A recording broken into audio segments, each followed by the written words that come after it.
नवाज शरीफ का आम इंतखाबात से पहले बलोचिस्तान में पड़ाव। कोयटा में कायद मुस्लिम लीग नून से बलोचिस्तान के सियासी रहनुमाओं की मुलाकातें।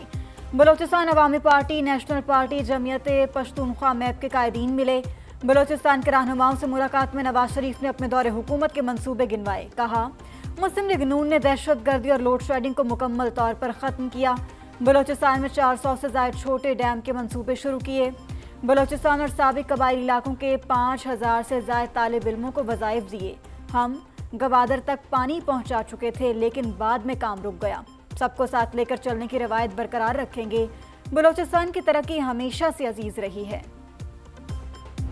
मेरा तजवीज़ ये होगा वो लाहौर पे ही फोकस करें, वहाँ जो मुश्किलात हैं उनको एड्रेस करने की कोशिश करें, उससे शायद बेहतर रिजल्ट्स मिल सकते हैं। वफाक में हुकूमत में हो, सूबा में हुकूमत में हो, अदारे भी आपके साथ हो और बाय इलेक्शन से खौफ की वजह से भाग जाए।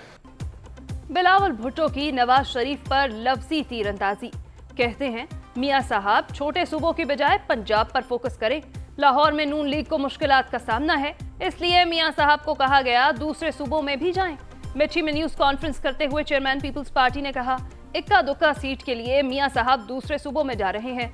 नून लीग हुकूमत होने के बावजूद जिमनी इलेक्शन हारी, बल्दियाती इलेक्शन से इनको खौफ था, वो नहीं करवाए।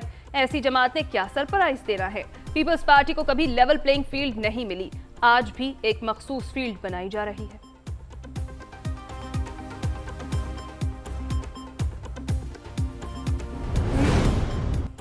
इस्लामाबाद हाई कोर्ट ने साइफर केस के जेल में समाअत रोकने का हुक्म दे दिया। चेयरमैन पीटीआई की इस्तदा पर हुक्म इम्तना जारी।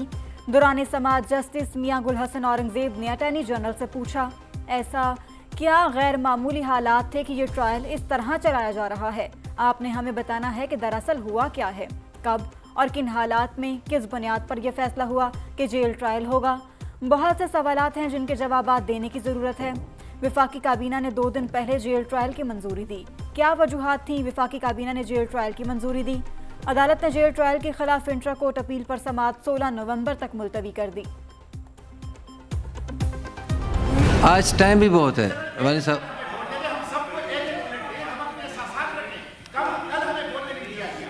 एक मेंबर बात करे ना प्लीज। फौजी अदालतों से मुताल्लिक करारदाद पर सेनेट इजलास में तनाव। सेनेटर मुश्ताक अहमद समेत कई अराकीन का ऐवान बाला में शोर शराबा। डिप्टी चेयरमैन सेनेटर मुश्ताक बात करने के लिए इसरार करते रहे। नुक्ता एतराज पर सेनेटर सादिया बासी ने कहा, सेनेट में जमहूरियत पर शब खून मारा गया। मिलिट्री कोर्ट्स के क़याम की करारदाद मंजूर कराते वक्त ऐवान में 90 से ज़ायद अराकीन मौजूद नहीं थे। करारदाद एजेंडे का हिस्सा ही नहीं थी। ये करारदाद जमहूरियत के मुनाफी है।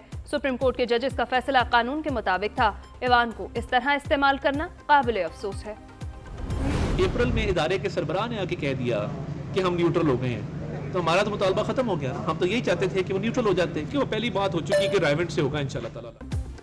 आइंदा वज़ीर आज़म रायवेंट से होगा, मुस्लिम लीग नून का इसरार। नून लीग रहनुमा अता तारड़ कहते हैं कि इलेक्शन में तमाम सियासी जमातों को लेवल प्लेइंग फील्ड मिलेगी। किसी मुजरिम को लेवल प्लेइंग फील्ड नहीं मिलनी चाहिए। चेयरमैन पीटीआई वाला तजर्बा नाकाम हो गया। इलेक्शन कमीशन के बाहर मीडिया से गुफ्तगू में मजीद कहा, वोट को इज्जत दो का बयानिया अप्रैल 2022 में ख़त्म हो गया था। इदारा न्यूट्रल हो गया तो हमारा मुतालबा भी ख़त्म हो गया। पीपल्स पार्टी से इख्तलाफात इतने शदीद नहीं कि दोबारा बात न हो सके। अता तारड़ के इल्जामात पर फराह गोगी का जवाबी वार। मुस्लिम लीग नून के रहनुमा को 5 अरब हर्जाने का नोटिस भिजवा दिया। नोटिस के मतन में कहा गया है कि अता तारड़ ने मीडिया पर बैठकर असासों के हवाले से मन घड़त इल्जामात लगाए। नून लीगी रहनुमा ने इल्जामात के कोई शवाहिद नहीं दिए। उनके तमाम असासे डिक्लेयर्ड हैं। इल्जामात लगाकर साख मुतासर करने की कोशिश की गई। अता तारड़ ने माफी ना मांगी तो कार्रवाई के लिए अदालत से रुजू किया जाएगा। दूसरी तरफ अता तारड़ कहते हैं, लीगल नोटिस का मुंह तोड़ जवाब दूंगा। वर्ल्ड कप में नाकिस कारकर्दगी पर पीसीबी ने सिलेक्शन कमेटी घर भेज दी। सीनियर और जूनियर सिलेक्शन कमेटी के अबूरी सरबराह तौसीफ अहमद और वजाहतुल्लाह वास्ती को फारिग करने का फैसला कर लिया गया। दौरे ऑस्ट्रेलिया के लिए कौमी टीम का इंतखाब नई सिलेक्शन कमेटी करेगी। बाबर आजम कप्तान रहेंगे या नहीं, फैसला कल होगा। Chairman PCB management committee Zaka Ashraf ने कप्तान बाबर आजम को कल बुला लिया। टीम डायरेक्टर मिकी आर्थर भी कल ही पीसीबी में पेश होंगे। दूसरी तरफ पीसीबी ने गैर मुल्की कोचिंग स्टाफ को भी तब्दील करने पर गौर शुरू कर दिया। अब की बार गैर मुल्की के बजाय मुल्की कोचेस कौमी क्रिकेट टीम का सबक पढ़ाएंगे। पीसीबी ने टीम में तब्दीलियों के लिए भागदौड़ शुरू कर दी। Chairman PCB management committee Zaka Ashraf से कदाफी स्टेडियम में सीनियर क्रिकेटर्स की मुलाकातें। मोहम्मद हफीज, यूनिस खान, सुहेल तनवीर और मुशीर खेल पंजाब वहाब रियाज से सलाह मशवरे। साबिक क्रिकेटर्स का बोर्ड को जल्दबाजी में तब्दीलियां न करने का मशवरा। क्रिकेटर्स ने तीनों फॉर्मेट्स के लिए अलग अलग टीमें बनाने का भी मशवरा दिया। तर्जुमान पीसीबी आलिया रशीद का कहना है बोर्ड मोहम्मद हफीज को जिम्मेदारियां देना चाहता है। सुहेल तनवीर को जूनियर लेवल पर जिम्मेदारियां दी जा सकती हैं। जराये के मुताबिक मोहम्मद हफीज को चीफ सेलेक्टर बनाने पर गौर किया जा रहा है। कौमी क्रिकेटर्स पर सेंट्रल कॉन्ट्रैक्ट मनसूखी की तलवार लटकने लगी। वर्ल्ड कप में नाकिस कारकर्दगी के बाद पीसीबी का एक्शन। खिलाड़ियों के सेंट्रल कॉन्ट्रैक्ट का सरेनौ जायजा लेने पर गौर शुरू कर दिया। जराये के मुताबिक कोच, कप्तान और मैनेजर की रिपोर्ट के बाद अहम फैसले किए जाएंगे। कॉन्ट्रैक्ट में शामिल खिलाड़ियों की कैटेगरीज में भी रद्दोबदल की तजवीज़ है। सेंट्रल कॉन्ट्रैक्ट के हवाले से कई खिलाड़ी पहले ही एतराज़ात उठा चुके हैं।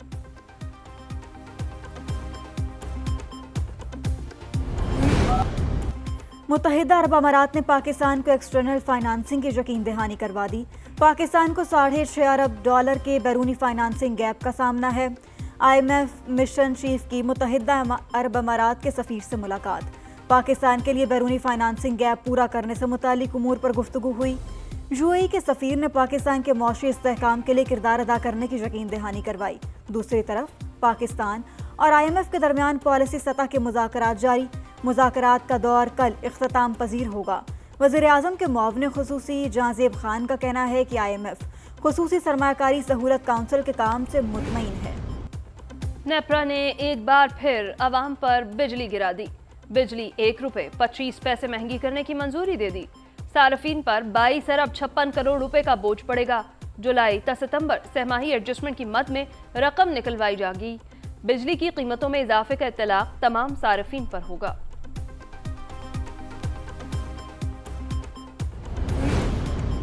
साइफर केस में 2 गवाहों के बयानात कलमबंद कर लिए गए। दफ्तर खारजा की खातून अफसर पर जिरह भी मुकम्मल हो गई। अडियाला जेल में कायम खुसूसी अदालत ने मजीद समाअत जुमा तक मुलतवी कर दी। उधर इंसदाद दहशतगर्दी अदालत ने चेयरमैन PTI के खिलाफ दहशतगर्दी के 3 मुकदमात पर फैसला महफूज कर लिया। 190 मिलियन पाउंड केस में नैब की 10 रोज़ा जिस्मानी रिमांड की सजा मुस्तरद कर दी। दूसरी तरफ वजारत कानून ने चेयरमैन PTI के जेल ट्रायल का नोटिफिकेशन जारी कर दिया। नोटिफिकेशन के मुताबिक एहतसाब अदालत अडियाला जेल में ही 190 मिलियन पाउंड केस की समाअत करेगी।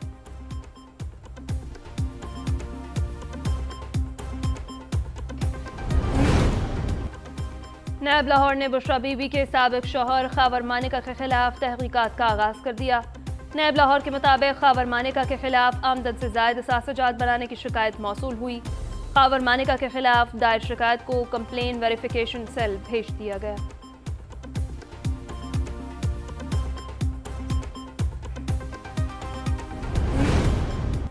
जनाब कहना छोड़कर सवालात का जवाब दें। हम कौन हैं? बादशाह सलामत 3 बार पूछ चुके हैं चालान कहाँ है। चीफ जस्टिस कादी फाजीसा सवालात के जवाब ना देने पर वकील पर बरहम हो गए। पूछा क्या कानून में लिखा है केस का चालान जमा नहीं होता? अदालत ने मुनशियात बरामदगी केस में दरखास्त वापस लेने की बुनियाद पर खारिज कर दी।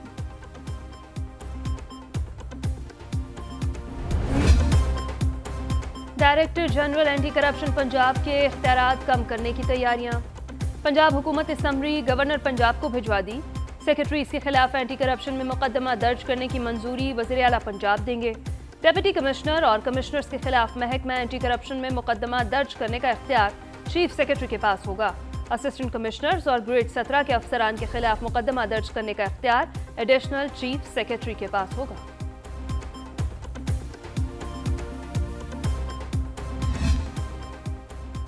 MQM अकेले हमारे खिलाफ इलेक्शन नहीं लड़ सकती। मुत्तहिदा को शायद इत्तेहादी की जरूरत है। पाकिस्तान में चोरों को पकड़ने के लिए बरतानिया से लोग नहीं लाएंगे। मेयर कराची मुर्तजा वहाब कहते हैं सड़क ब्लॉक करके तस्वीरें आवेजा करने से मसाइल हल नहीं होते। मसाइल और चैलेंजेस से निपटने की कोशिश कर रहे हैं। पीपल्स पार्टी के दरवाजे तमाम लोगों के लिए खुले हैं। मामला कानूनी और आईनी मामला है। ये जो रोबोट्स के लिए पिछली असेंबली ने फैसला किया था, उन्होंने बजट एलोकेट किया था, उसको मैं किसी तौर पे भी रद्द नहीं कर सकता। सूबाई वज़ीर सेहत के साथ कोई तनाज़ा नहीं। निगरान वज़ीर आला सिंध मकबूल बाकर ने तनाज़े की तरदीद कर दी। कराची में तकरीब से खिताब में कहा कि रोबोट्स का फैसला मुंतखब असेंबली ने किया था। जो बजट मुख्तस किया गया था इसे किसी सूरत रद्द नहीं कर सकता। ये कानूनी और आईनी मामला है। मजीद कहा कि नाअहली और मसाइल इतने पेचीदा हैं कि निसाबी किताब वक्त पर नहीं छप सके। यकीन है किताबों की छपाई में ताख़ीर या किस्तों में छापने की यह गलती दोबारा नहीं होगी।